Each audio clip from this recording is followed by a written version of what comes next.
Hi, hello, welcome to our channel VN Creativities. இன்னைக்கு வீடியோவில் idli, dosa, chapati, rice இந்த மாதிரி எல்லாத்துக்குமான ஒரு சூப்பரான சைட் டிஷ் தான் பார்க்க போகிறோம். அந்த சைட் டிஷ் என்னென்னா மஷ்ரூம் கிரேவி. நீங்கள் இந்த மஷ்ரூம் கிரேவி வந்துட்டு இட்லி, தோசை, சப்பாத்தி, பூரி, நான் எது கூட சாப்பிட்டாலுமே வந்துட்டு சூப்பராக இருக்கும். இது செய்கிறது ரொம்ப ரொம்ப சிம்பிள் தான். நீங்கள் காலையில் பிரேக்ஃபாஸ்ட்டுக்கு இந்த கிரேவியை வச்சுட்டிங்கன்னு வச்சுக்கோங்களேன், காலையில் இட்லியோ தோசையோ செஞ்சு அது கூட இந்த கிரேவி வச்சு சாப்பிட்லாம்.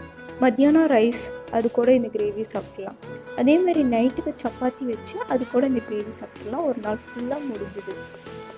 இந்த டிஷ் எப்படி பண்ணுறதுன்னு பார்க்கறதுக்கு முன்னாடி இப்போ தான் நீங்கள் நம்ம சேனல் ஃபஸ்ட் டைம் பார்க்குறீங்கன்னா மறக்காமல் சப்ஸ்கிரைப் பண்ணிடுங்க. கூடவே அந்த பெல் ஐக்கனை கிளிக் பண்ணிடுங்க. அப்போ தான் நான் போகிற வீடியோஸோட நோட்டிஃபிகேஷன் உங்களுக்கு வரும். இந்த டிஷ்க்கு ஃபஸ்ட்டு ஒரு கடாய் எடுத்து வச்சுக்கோங்க. அதில் எண்ணெய் ஊற்றிடுங்க.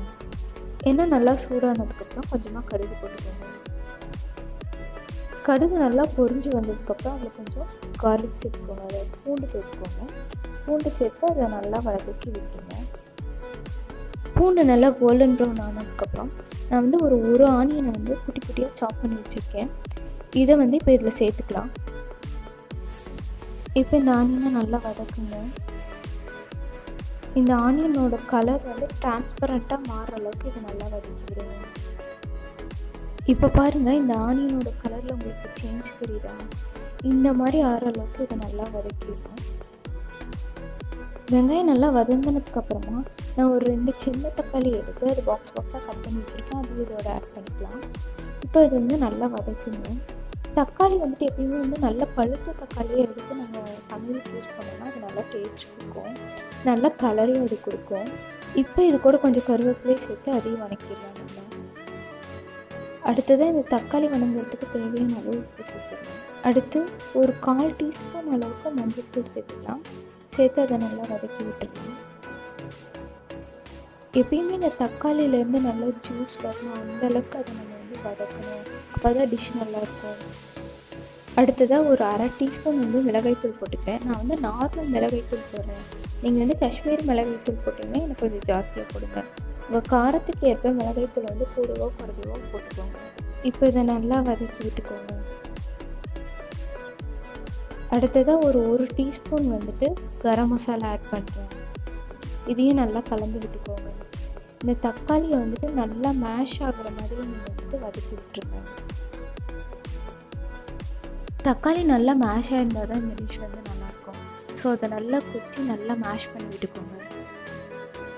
பாருங்கள், இந்த அளவுக்காக அது நல்லா மேஷ் ஆகிருக்கணும். அது தோல் அது பிரிஞ்சு வந்துருக்கணும், அப்படி இருக்கணும். அடுத்ததாக இதோட காளான் சேர்த்துங்க. சேர்த்து நல்லா வதக்கி விட்டுடலாம். நான் இதுக்கு 250 கிராம் காளான் எடுத்திருக்கேன். இப்போ இந்த காளானை நல்லா இந்த மசாலாவில் படுற மாதிரி நல்லா பரட்டி விட்டுடலாம். இந்த காளானை நல்லா பரட்டி விடும்போதே பார்த்திங்கன்னா லைட்டாக அது தண்ணி விட்டுருக்கும். நம்ம தக்காளி வதக்கும் போது நல்லா ட்ரையாக இருந்தது. இப்போ பாருங்கள், அது அப்படியே தண்ணி விட்டு கொஞ்சம் கிரேவி கன்சிஸ்டன்சிக்கு வந்திருக்கு. இப்போ இதுக்கு தேவையான அளவு உப்பு சேர்த்துடலாம். நம்ம முதல்ல தக்காளி வதங்கிறதுக்கு மட்டும் தான் லைட்டாக உப்பு போட்டிருக்கோம். இப்போ இந்த டிஷ்ஷுக்கு தேவையான உப்பை நம்ம இப்போ தான் போடுறோம். ஸோ நீங்கள் ஏற்கனவே போட்டிருக்கனால பார்த்து போட்டுக்கோங்க. இப்போ இதை நல்லா கலந்து விட்டுடலாம். பாருங்கள், இந்த காளான்லேருந்து எவ்வளோ தண்ணி வருதுன்னு. இதுவே இந்த கிரேவிக்கு போதுமானதாக இருக்கும். அடுத்ததாக ஒரு 1/2 டீஸ்பூன் மல்லித்தூள் போட்டுக்கிறேன். இது வீட்டிலேயே அரைச்ச மல்லித்தூள். உங்கள்கிட்ட எந்த மல்லித்தூள் இருக்கோ நீங்கள் அதை இதில் போட்டுக்கோங்க. போட்டு அதையும் நல்லா கலந்து விட்டுக்கோங்க. என்னோடய மல்லித்தூள் நல்லா திக்கான கிரேவி தரும். ஸோ அதனால் நான் 1/2 டீஸ்பூன் போட்டிருக்கேன். உங்கள்கிட்ட எந்த மாதிரி மல்லித்தூள் இருக்குன்றதை பார்த்துட்டு அதுக்கேற்ற மாதிரி 1/2 டீஸ்பூனோ 3/4 டீஸ்பூனோ நீங்கள் போட்டுக்கோங்க. இதில் போட்டிருக்க மசாலாவோட பச்சை வாசம்லாம் போகிற அளவுக்கு இதை நல்லா கொதிக்க விடுங்க. இப்போ இந்த கிரேவி நல்லா கொதிச்சு வந்துருச்சு. பாருங்கள், இதில் எவ்வளோ தண்ணி இருக்குன்ட்டு. நம்ம தண்ணியே ஊற்றாமல் நம்மளுக்கு எவ்வளோ கிரேவி வந்துருக்குன்ட்டு. இப்போ இந்த ஸ்டேஜில் இதை ஸ்டவ் ஆஃப் பண்ணிடலாம். கடைசியாக நல்லா பொடி பொடியாக நறுக்கின கொத்தமல்லியை தூவிட்டு அதை நல்லா கலந்து விட்டுடலாம். அவ்வளோதான், நம்ம டிஷ் ரெடி. இந்த டிஷ் ரொம்ப ரொம்ப சிம்பிளான டிஷ் தான். ஆனால் இதோட டேஸ்ட் சூப்பராக இருக்கும். ஒரு நான்வெஜ் சாப்பிட்ட ஃபீல் இது சாப்பிடும்போது நமக்கு கிடைக்கும். நான் இதை தோசையோடு இப்போ சாப்பிட போகிறேன். எனக்கு இது தோசையோடு சாப்பிடும்போது ஒரு நான்வெஜ்ஜோட தோசை சாப்பிட்ற ஃபீல் தான் எனக்கு கிடைக்குது. ஏதாவது ஒரு சண்டே நம்ம வந்து ரொம்ப சோம்பேறித்தனமாக இருக்கும், இல்லை போன வாரம் தானே நம்ம நான்வெஜ் எடுத்தோம், இந்த வாரமும் எடுக்கணுமா அப்படின்னு நமக்கு தோணும். அந்த மாதிரி டைமில் நீங்கள் இந்த மாதிரி மஷ்ரூம் வந்து எடுத்து செஞ்சீங்கன்னா வந்துட்டு நமக்கு வந்து நான்வெஜ் சாப்பிட்ல அப்படின்ற ஃபீலும் இருக்காது.